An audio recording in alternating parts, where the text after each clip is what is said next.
नहीं, खामोशी से नहीं आया। एलपीजी गैस का संकट देशवासियों के लिए आया ना, मोदी जी के सहयोगियों के लिए आया कोई संकट।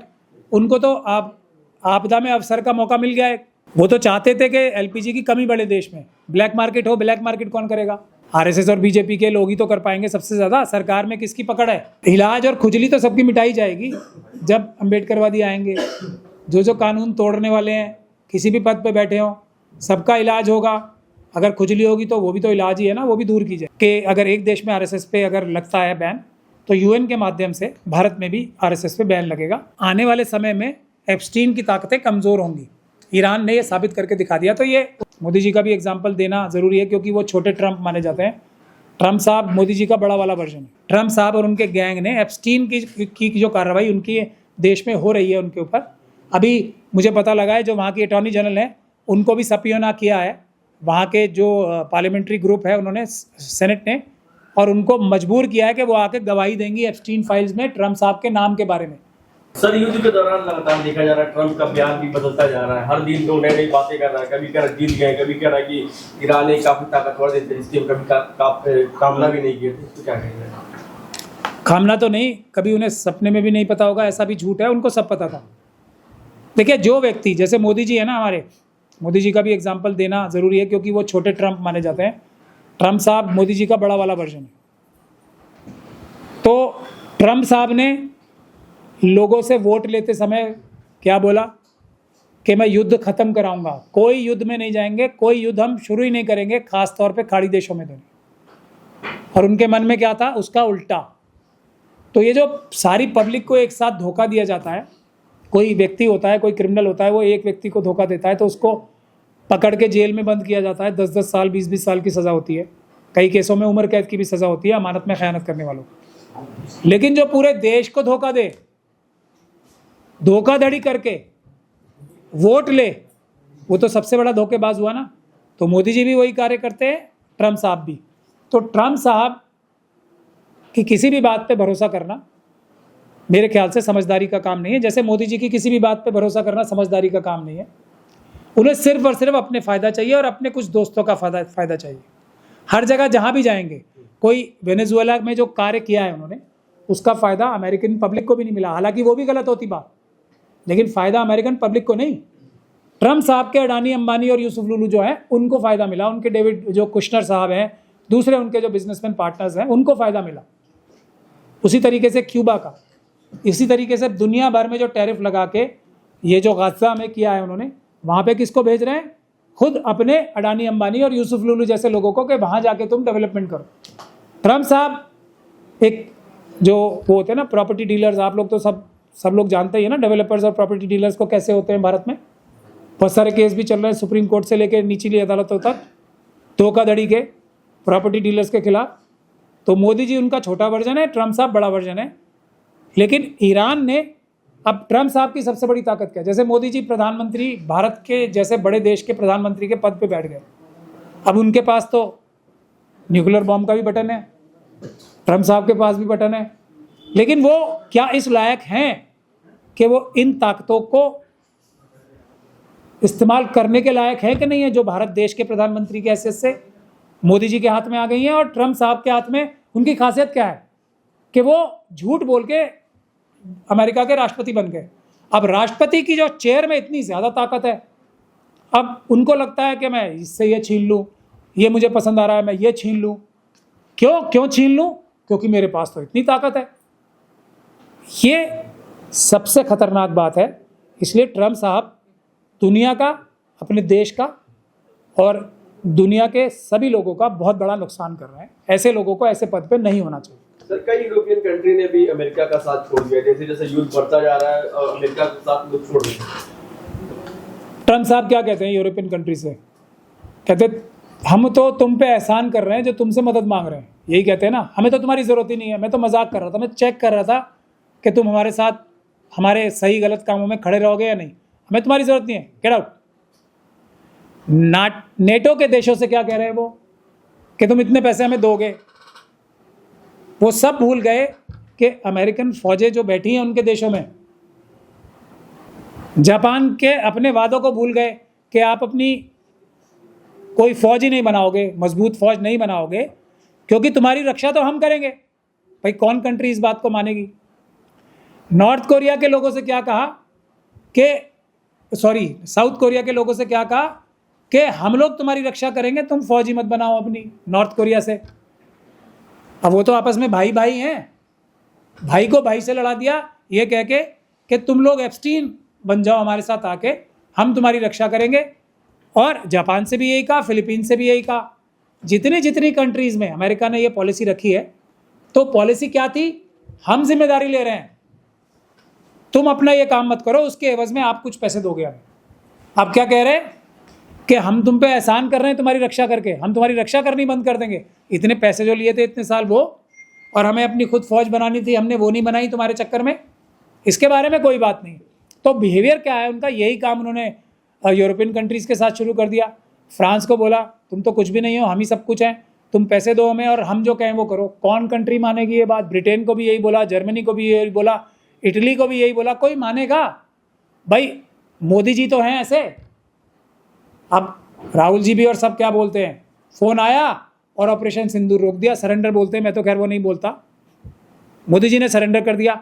अब अमेरिका के सामने सरेंडर कोई अगर ब्रिटेन के लोग करेंगे, प्रधानमंत्री करेंगे, तो पब्लिक वहाँ की तो बहुत खड़े होकर उनको बहुत सवाल पूछेगी ना, और उनकी ज़िंदगी दुभर कर देगी। यही हाल फ्रांस का, यही जर्मनी का, यही जापान का, यही सब जगह का, यही साउथ कोरिया का है। तो ट्रम्प साहब ने सबको अपने से नीचा समझ के नीचा दिखाया। देश देश आपस में बराबर होते हैं, सबका यूएन में बराबर का वोट है, सॉवरेंटी सबकी होती है, संप्रभुता सबकी होती है।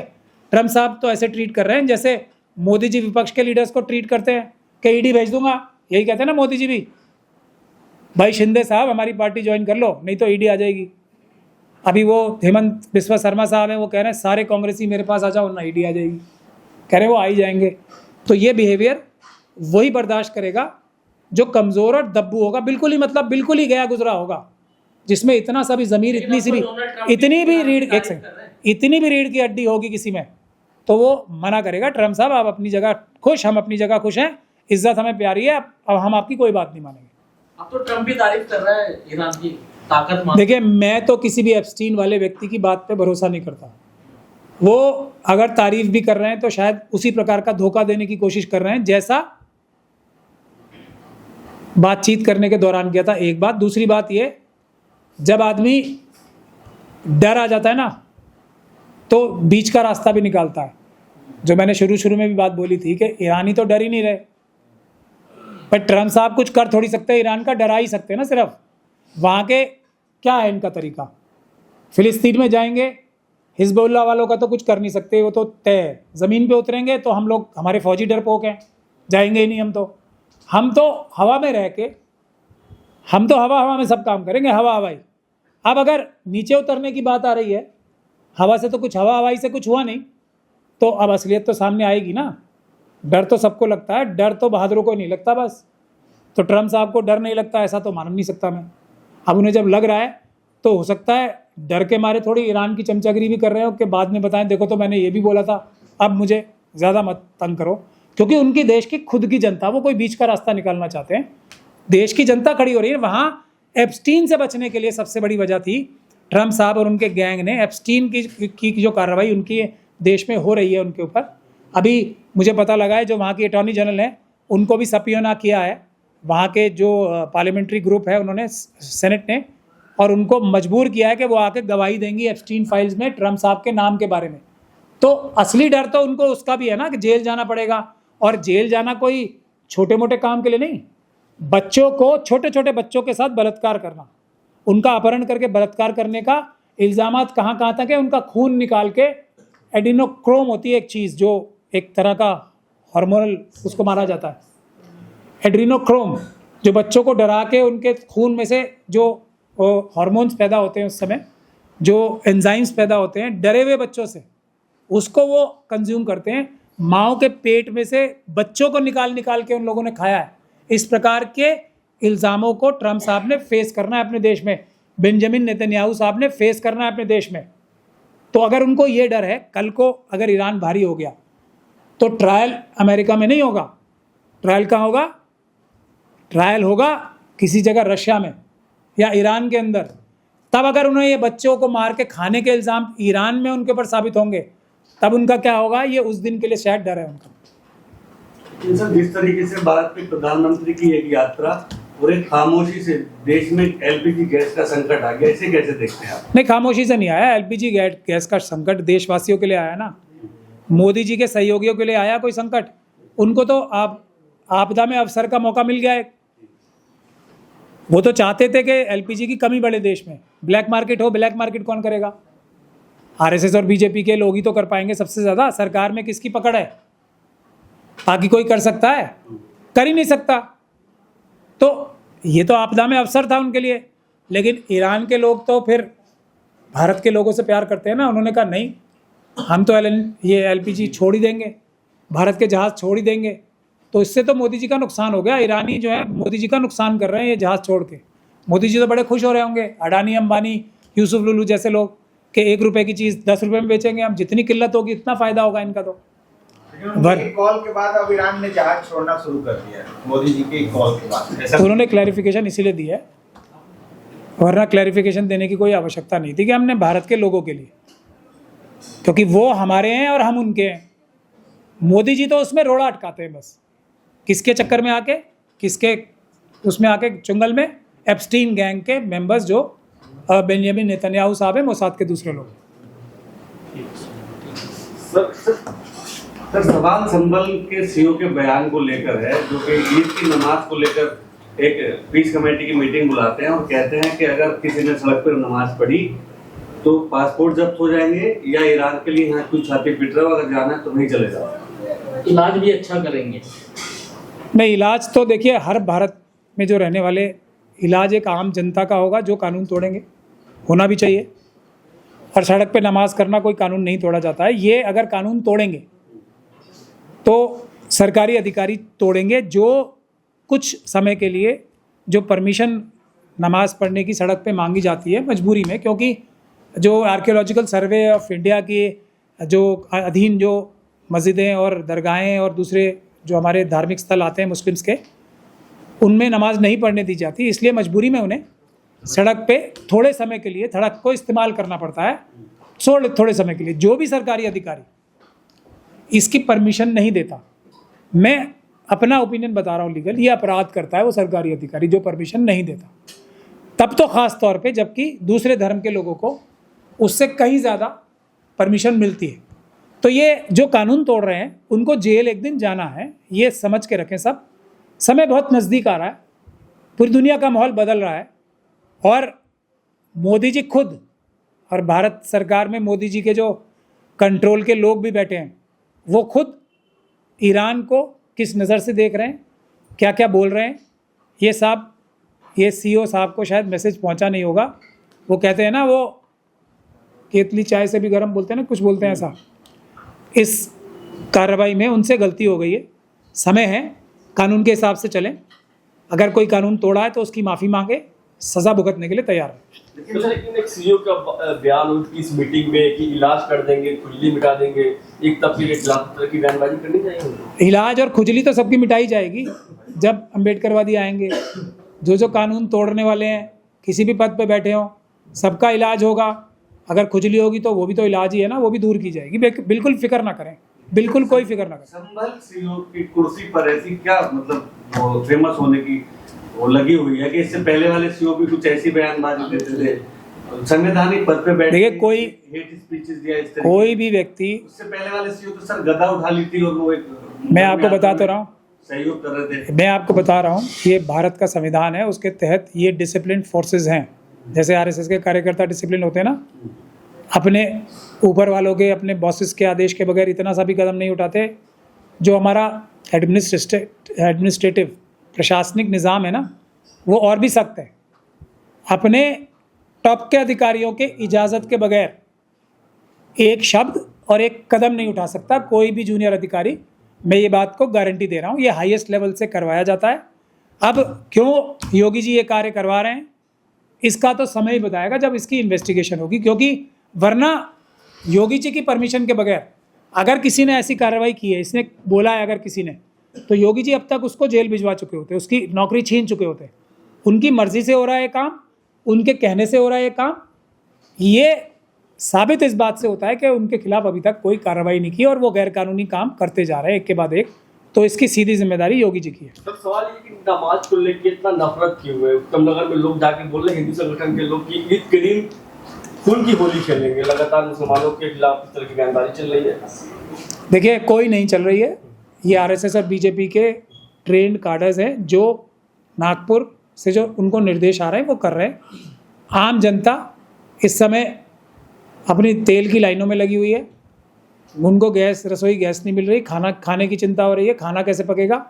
आम जनता ये नहीं कर रही, ये सिर्फ और सिर्फ कार्डर्स कर रहे हैं, जैसे वो डिसिप्लिन सरकारी अधिकारी कर रहे हैं अपने राजनीतिक आकाओं के कहने पे, उसी प्रकार से अपने जो बॉसेस हैं, गुरु हैं, उनके कहने पे ये कार्डर्स कर रहे हैं। ये सब आतंकवादी गतिविधियां हैं जिनका इलाज या समाधान कानूनी रूप से अम्बेडकरवादी करेंगे, आज नहीं तो कल करेंगे। तो कल गंगा नदी में कुछ लोग मुख्य होता है कि लोग इफ्तार पार्टी मना रहे थे, उस दौरान खबर आई कि बिरयानी खा रहे थे इफ्तार के समय, तो बिरयानी में चिकन की हड्डियों को गंगा में डाल दी, तो उससे भी पुलिस ने जो है 15 लोगों को हिरासत में कर लिया।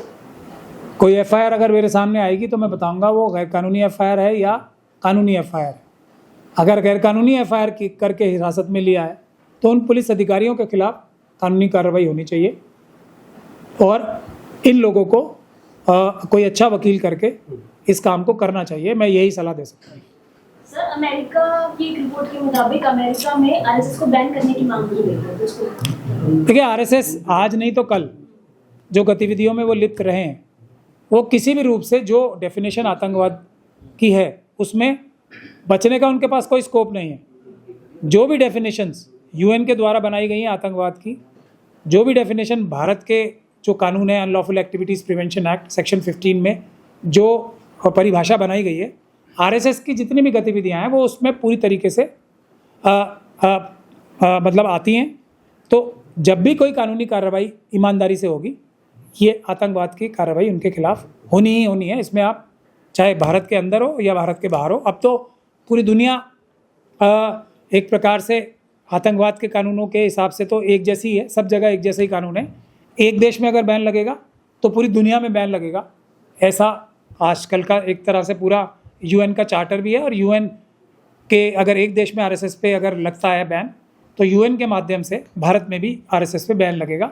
ऐसा एक प्रावधान, कानूनी प्रावधान, इंटरनेशनल रजीम बन चुका है। भारत में प्रदर्शन हो रहा है, उसके खिलाफ, अमेरिका के खिलाफ प्रदर्शन हो रहा है। देखिए, प्रदर्शन करने से बच नहीं जाएगा ना कोई भी किसी तरह का प्रदर्शन कर ले। अगर कोई कानून तोड़ रहा है तो कानून की परिभाषा में तो पूरी तरीके से आ रहे हैं ना वो। तो आज नहीं तो कल कानून तो तोड़ ही रहे हैं लगातार। वो प्रोटेस्ट करके कोई कानून के चुंगल से बाहर नहीं जा सकता। थोड़े समय के लिए जा सकता है, लेकिन परमानेंटली निरंतर नहीं जा सकता। ये आरएसएस के लोगों को समझ लेना चाहिए। जो परिवार आरएसएस के शाखाओं में अपने बच्चों को भेजते हैं, उनको भी ये समझ लेना चाहिए, समय आ रहा है। लेकिन सर, वो तो ये कह रहे हैं कि भारत की छवि धूमिल की जा रही है ना इंटरनेशनल लेवल पर। आरएसएस और भारत में, जैसे मोदी जी तो आरएसएस के व्यक्ति हैं, तो अगर आरएसएस का कोई फादरलैंड है तो वो तो मोदी जी बता ही रहे हैं ना। मोदी जी तो आरएसएस के इस समय सबसे बड़े लीडर हैं। मतलब जो अगर राजनीतिक रूप से देखा जाए तो मोदी जी तो राजनीतिक सबसे बड़े नेता है ना आरएसएस के, तो उनका तो फादरलैंड ही वो है। उनको भारत से लेना देना क्या है। हाँ, अगर इजराइल के ऊपर कभी ये बैन लगेगा तो वो भारत की छवि नहीं, इजराइल की छवि खराब होती है। अगर आरएसएस के लोगों के ऊपर कुछ कहा जाता है तो उनका फादरलैंड तो इजराइल है। तो अमेरिका ने अभी इजराइल के खिलाफ तो कुछ बोला ही नहीं है, तो अभी इनके पेट में क्यों दर्द हो रहा है। सर, उत्तम नगर में जिस तरीके से एक हत्याकांड हुआ, उसके बाद सर बयानबाजी, एक वीडियो बहुत वायरल है जिसमें एक शख्स कह रहा है कि ईद पर मतलब ईद नहीं मनने देंगे और हम उस दिन जो है खून की होली खेलेंगे। तो इसे कैसे देखते हैं आप, त्योहार से पहले तनाव की स्थिति? सोनम वांगचुक साहब को जेल भेजा गया था ना गलत तरीके से। वो तो उन्होंने तो कोई अपराध किया नहीं था। ये है वो कार्य जिसमें एनएसए लगना चाहिए, प्रिवेंटिव डिटेंशन जिसको कहते हैं ना। अपराध करने से पहले अरेस्ट करके जेल में डालना चाहिए कम से कम। तो मैंने आपको अभी क्या बताया, ये आरएसएस और बीजेपी के कार्यकर्ता ही तो कर रहे हैं, और तो कोई नहीं कर रहा है ये काम। और इनको वर्धस्त नहीं, इनको इस काम को करने के लिए निर्देश प्राप्त होते हैं। ये सिर्फ एक छोटे सिपाही हैं ज़मीनी सिपाही हैं, ये अपने निर्देशों का पालन कर रहे हैं। अब निर्देशन देने वाले ही संवैधानिक पदों पे बैठे तो वो कार्रवाई तो करेंगे नहीं, लेकिन अपराध ये कर रहे हैं, कानूनी कार्रवाई इनके खिलाफ होगी, ज़रूर होगी। इसके लिए सब निश्चिंत रहे। सर, लास्ट सवाल आपसे ये है कि ईद की नमाज को लेकर बहुत चर्चा है कि काली पट्टी बांधने पड़ेंगे या जैसे भी ईद मनाई जाएगी। आप काफी एक्टिव रहे इराक पे, बोले आप काफी, आपकी तरफ से क्या सजेशन है इसमें? नहीं, कोई काली पट्टी बांध के नहीं बांध के कोई फ़र्क नहीं पड़ रहा। ईरान के साथ खड़े रहना चाहिए, उसके लिए दुआ करनी चाहिए, उसके लिए जो भी कार्य कर सकते हैं। मैंने तो रिक्वेस्ट की थी कोल्ड ड्रिंक ही बंद कर दें पीना, एक ही रिक्वेस्ट की है ना अभी तक, तो उस पर तो पूरी तरह से अमल किया नहीं। काली पट्टी बांधने से क्या हो जाएगा? हमें अनडिस्प्यूटेड लीडर मुस्लिम्स को कम से कम डिक्लेयर करना चाहिए, जो सुप्रीम लीडर है ईरान के इस समय। ये होगा कुछ अच्छा काम। हमें ईरान के लोग जो इस समय एप्स्टीन गैंग से लड़ रहे हैं, जो वो कह भी रहे हैं कि हम शैतानी ताकतों से लड़ रहे हैं और जो अल्लाह की फ़ोर्स है वो शैतानी फ़ौज से नहीं हार सकती, तो शैतान के खिलाफ खड़ा होना। जो बच्चों को मार पीट के, बच्चों को काट के खा रहे हैं, उनका बलात्कार कर रहे हैं, उस ताकत के खिलाफ खड़े रहने के लिए मुस्लिम कम्युनिटी की मैं समझता हूँ सबसे बड़ी जिम्मेदारी बनती है। तो हमें ईद के दिन सब जगह ये दुआ की जानी चाहिए, ये ऐलान किए जाने चाहिए कि अभी इन हालात में जब तक कोई और आयतुल्लाह खमेनाई साहब से बड़ी कुर्बानी नहीं देता, ईरान से बढ़िया स्टैंड, सच वाला स्टैंड नहीं लेता इन एप्स्टीन ताकतों के खिलाफ, शैतानी ताकतों के खिलाफ, तब तक मुस्लिम कम्युनिटी का ये हर मस्जिद से ऐलान होना चाहिए कि सोल लीडर, अकेले लीडर ईरान है, अगर धार्मिक लीडर माना जाए, और आयतुल्लाह मुज्तबा खमेनाई हैं। जब तक उनसे ज़्यादा कुर्बानी देने वाला कोई और सामने नहीं आ जाता। ये दुआएं भी होनी चाहिए और ये ऐलान भी होने चाहिए। और उसके अलावा ईद जो है उतनी खुशी से नहीं मनाई जानी चाहिए जितनी होती है। उन लोगों को सलाम, उन लोगों की इज्जत में जो इस वक्त इन ताकतों से लड़के पूरी दुनिया के मजलूमों की हिफाजत के लिए लड़ाई लड़ रहे हैं, पूरी दुनिया के सारे अच्छे देशों की तरफ से लड़ाई लड़ रहे हैं, उनके लिए ईद जो है उतनी खुशी से नहीं मनाई जानी चाहिए जितनी आमतौर पे मनाई जानी चाहिए जाती है। और एक काम जो मैं फिर गुजारिश कर रहा हूँ, सिर्फ कोल्ड ड्रिंक छोड़ दें शुरुआत के लिए, ये भी नहीं कर सकते तो ये काली पट्टी से कुछ होने वाला नहीं है। कोल्ड ड्रिंक नहीं पिएगा कोई भी, कोल्ड ड्रिंक नहीं पिएगा कोई भी। घर में शिकंजी बना के पिएं, रूह अफ़ज़ा पिएं, दही की लस्सी बना के पिएं, कुछ भी पिएं, कोल्ड ड्रिंक नहीं पिएगा कोई। ये अहद करें ईद पे, तब तो मैं समझता हूँ कुछ अच्छी बात है। अली लाराजानी की शहादत से जस्ट पहले उनका लास्ट ट्वीट था कि हम अकेले रह गए इस लड़ाई में, हमारा साथ किसी मुस्लिम देश ने नहीं दिया। ये उनके लास्ट लाइन है सर, इस पे क्या कहेंगे? वो शिकवा करके शहादत पाते हैं। उनका शिकवा जायज़ है, लेकिन सच्चाई और ईमानदारी के लिए लड़ाई करने वालों के लिए अल्लाह काफ़ी है, और ये बात को वो बार बार साबित भी कर रहे हैं। उन्हें जिस ताकत की ज़रूरत है वो उनके ईमान के रूप में उनके दिलों में है, और हम सब लोग उनके लिए दुआ कर रहे हैं। जो हमारे बस में है हम कर रहे हैं और आगे करेंगे। सर, अमेरिका ने अगर आईएसआईएस को बैन कर देता है अगर अमेरिका, तो भारत और अमेरिका के संबंधों पे क्या असर पड़ेगा? क्योंकि ट्रम्प और मोदी जी के संबंध बहुत अच्छे और गहरे बताए जाते हैं। मुझे लगता नहीं कि अमेरिका कभी भी आरएसएस को बैन करेगा। दोनों के बीच में एक कॉमन फैक्टर है, एप्स्टीन। अमेरिका में जो अभी सरकारें चल रही हैं वहाँ पे तो खुलेआम ट्रम्प साहब पे इल्ज़ाम लगी रहे हैं ना, वो भी एप्स्टीन मेंटेलिटी के हैं और आरएसएस वाले भी एप्स्टीन मेंटेलिटी के हैं। इसमें कोई शक है आपको? मोदी जी जाके फादरलैंड बता रहे हैं जब इजराइल को, जहाँ की मोसाद ने ये एप्स्टीन का चक्कर ही शुरू किया है। तो इसके आगे आप किस गलतफहमी में हो? ये सिर्फ दिखावे के लिए है, क्योंकि अब दुनिया में ये नज़र आ रहा है ना कि आने वाले समय में एप्स्टीन की ताकतें कमज़ोर होंगी। ईरान ने ये साबित करके दिखा दिया। तो ये उस दिन से बचने के लिए सब लोग अपना पेशबंदी कर रहे हैं, एक तरह से ये देखा जाए।